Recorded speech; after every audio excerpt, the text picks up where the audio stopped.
మనం అప్పుడప్పుడు గుర్తుపెట్టుకుని సినిమాల్లో డైలాగులు వింటాం, ఎరా తల్లిగా నీకు ఎప్పుడైనా అన్యాయం చేస్తాను ఏంటంటే ఖచ్చితంగా చేస్తారు. అది సినిమా, ఇది రియాలిటీ. అది రీలు, ఇది రియాలిటీ. ఖచ్చితంగా చేస్తారు. 2 పిల్లలు 3 పిల్లలు ఉంటే పేరెంట్స్లో లవ్లో బ్యాలెన్స్ తేడా ఉంటుందంటే మీరు రాసి పెట్టుకోండి, తేడా ఉంటుంది. పెద్దోడు పెద్దోడే, చిన్నోడు చిన్నోడే. ఎవరికి వేసే లెక్కలు వాళ్ళకు ఉంటే మీరు కావాలంటే మీరు రాసి పెట్టుకోండి. కొన్నిసార్లు చిన్నోడి మీద ఉన్న మోజు పెద్దోడి మీద ఉండదు, పెద్దోడి మీద ఉన్న మోజు చిన్నోడి మీద ఉండదు. ఈ ఫేవరెటిజం రెబెక్కమ్మ చూపించింది. ఆవిడిచ్చిన సలహాలకి యాకోబు జీవితం ఏమైంది? 25 ఏళ్ళు లేనిపోని క్రైసిస్లో పడింది. నేను అడుగుతున్నాను, అది కూడా గాసిప్లోకి వస్తుందంటే రాదా?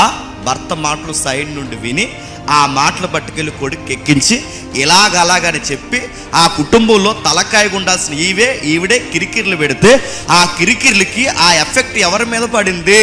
దీని గాసిప్స్ అనరా? ఆవిడ ట్రూతే నడుతున్నాను, ఆవిడ సత్యమే మాట్లాడింది. ఏం సత్యం?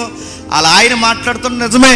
ఆ పెద్ద ఆయనకి ఆశీర్వాదం ఆ పెద్దోడికి ఆశీర్వదిస్తాడు నిజమే, అంతా నిజమే. కానీ చెప్పే టైమింగ్ ఎలాంటిది, సందర్భం ఎలాంటిది, ఆ చెప్తున్నప్పుడు నీ టోన్ ఎలా ఉంది అంటే రెబెక్కమ్మ టోన్ ఏ రేంజ్లో చెప్పుంటుంది?